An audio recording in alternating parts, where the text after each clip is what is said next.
Social મીડિયાની ચમકદમકમાં માણસ અત્યારે એટલો બધો આંધળો થઈ ગયો છે કે એકબીજાથી ખોટું બોલે છે. પતિ જ્યારે ઘરે આવવાનો હોય ત્યારે તેની 2-3 આઈડી સંતાડીને ઘરે આવે છે, તો આ બાજુ પત્ની પણ એવું જ કરે છે કે ઘરે આવે એની પહેલા તેનો ફોન સરખો કરીને મૂકી દે છે.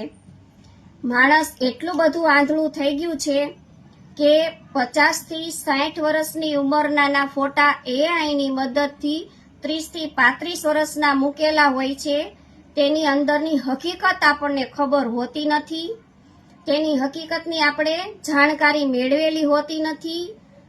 પતિ પત્નીના સંબંધો બગડી રહ્યા છે, ઘણા બધા ઘરો તૂટી રહ્યા છે. તો સ્માર્ટ યુગ છે, આપણે સ્માર્ટ યુગની હારે જ હાલવાનું છે, પણ થોડીક અંદરની જાણકારી મેળવીને. કોઈએ ઉડતું તીર લેવાનું નથી. રાધે રાધે.